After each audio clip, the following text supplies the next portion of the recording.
Hello, Dr. Hawkins, and this is my final project. I recommend a policy that will reinforce family structure while approve marriages and limit families to just 2 children that will cause reduction of cost associated with welfare recipients. The reason for this policy is to reduce cost to the temporary assistance program that is draining the U.S. economy. The policy is planned to cause additional tax revenues and enable growth of temporary assistance program where there is a rising number of dependent children. The use of temporary assistance program provides a mechanism to support about the increasing poverty rate where there is a rise in ratio of parent to child, where children face issues of low quality of life and concerns that include obesity, starvation, and malnutrition. The position to reduce the program budget is based on the hypothesis that temporary assistance is a way for families that are dependent on temporary assistance program to increase the amount of support received by the program. The increase in support is based on increase in number of children and associated rate of monthly income per dependent. Policy analysis. Temporary assistance program is government-funded program intended to allow the poor, needy families to receive financial assistance where the average duration for receiving assistance is 2 years, with 58% participant returning within 2 years. The history of temporary assistance program shows that there are 2.6 million of program recipients, where 46% of child-only recipients, 73% is single mothers households, and 71% of families with 1 or 2 children. The program seems to have about 3 or 4 recipients as part of needy family structure, where 71% of families are inclusive of 2 to 2 children.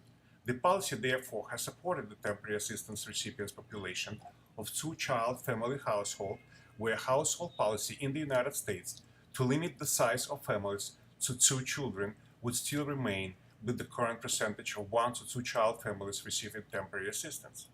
The basis of underlying marriage as mandatory to continue receiving temporary assistance program and payments is to increase capacity of the system to accommodate families that are not considered single under marital status. Separated and divorced are not considered married status and therefore presents limitation with the implementation of this policy. The divorced families would have to consider the child welfare in which parent the child is staying with the financial needs of the remaining single parent. The system would have to likely identify the parent and child as one child family and provide less financial assistance to the remaining members. The policy decisions are highly political because there are many districts that would not want to limit the amount of temporary assistance available to families due to not having any other sustainable alternatives to provide for competitive wages and benefits received through temporary assistance. This would force local economies to weather the increase of families receiving less assistance or no assistance if the families are not married or having 2 or more children. The temporary assistance benefit is considered somewhat sizable depending on other factors associated with each individual family situation. However, the cash payment maximum for families of 3 in New York State and New York City is $789 and $800 in Suffolk County. The high cost of living can be reduced with additional assistance through subsidized low-income housing where the rent is paid by the government through Section 8 housing programs, maintained by the Housing Urban Development, or HUD. The use of temporary assistance block grant enabled a transition from the AFDC program, or Aid to Families with Dependent Children, where the government matches 50% or more of every dollar the state provided in cash of needy families. In the Aid to Families with Dependent Children program, the difference between them and temporary assistance, as 68% of families in poverty receive aid, with 83% of single parents being women receive aid, and 48% of recipients never married who are receiving this aid. However, the temporary assistance block grant was argued to have reduced the cash assistance safety net for the poorest family due to the use of block grants to fund other areas aside from the social safety net coverage. The declining of the temporary assistance program through their reorganization process allowed the states to transgress from enabling disadvantaged population to redirect funds toward other areas where there was more decision on to increase the budget. This shift of the use of temporary assistance would cause the program not to meet current needs of the low-income population where there remaining limited employment opportunities for poor families. The goal of temporary assistance is said to be general in nature, where this lack of definition can lead to different measures of outcomes and assessment of program success based on the evaluative criteria. The idea that marriage can provide more stability to the system of running the temporary assistance program is to believe the use of marriage can prevent the problems associated with altogether reduction of the temporary assistance benefits provided. Because the majority of temporary assistance are adult recipients of single mother status, the system has always been prepared to handle that caseload, where now there is increase in the rate of which Hispanic children are receiving more so than other government categorized racial group. The use of temporary assistance by the state part was a reason why the system appears to be fundamentally broken, to the extent where this observational analysis concluded that some welfare recipients cheat in the system. The use of enabling more income by having more children to receive higher income from the welfare programs is also part of the methodology of the system that support the increase in family size. The family is likely to be underfunded compared to families that are not on social assistance program, yet reducing the amount of benefits available to those families may have other external effects. The external effects associated with the use of marriage and limited family size for the temporary assistance program can lead to more families that lack fundamental support for maintaining sufficient level of basic goods to fulfill basic needs. The potential lack of assistance finding can lead to higher crime rates and associated social problems arising from the reduction of temporary assistance. External factors. The impact from the limitation of temporary assistance program also may be seen as type of class warfare where the politics of system had led to the downsizing in the program. The downsizing of the program can be seen as a move to hurt poor financially and improve the availability of funds for interests that concern the wealthy. The shift in this fund was the underlying move that states made with the use of temporary assistance program, blocking grants to finance other projects aside from the social welfare payment system assistance program. Marriage becomes a device to implement a social control over the mass population to limit the use of governmental resources. This is the result of government misuse of block grants funds through the process of intergovernmental relations. This surface of decentralization had forced from the federal government the means to manage the federal programs by which the states were able to redistribute federal funds across a varied number of state programs that was not beneficial to the temporary assistance low-income family population. The increase in marriage while limiting family size are similar to the one-child policy currently held in China, of a method of social control that would link marriage to the small family to poverty. Therefore, in order to receive government funds, the family must be recognized by the government through a marriage contract and also having 2 children or less. Just like you said in class, number of children should not outnumber the parents. These parameters may lead to more distrust by the poor of the system, where system is seeking to reduce taxpayers' availability of funds to assist low-income households and to misappropriate these funds as well. Policy recommendation.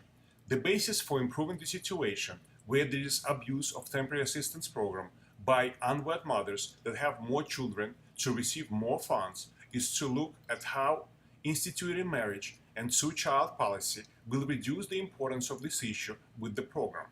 The proposal to apply marriage to temporary assistance means testing to identify that the family is considered a married family at the moment, at some future point could not be considered married, where the benefits is reduced or potentially eliminated. The risk to the family that is that marriage is the key to the level of financial stability for the entire family. If the marriage no longer viable due to internal domestic issues, then there is a little incentive to end the marriage if the family will receive a reduced benefit amount or withdrawal of benefits. Marriage can provide a basis for counsel a relationship that can potentially enable a transition from welfare.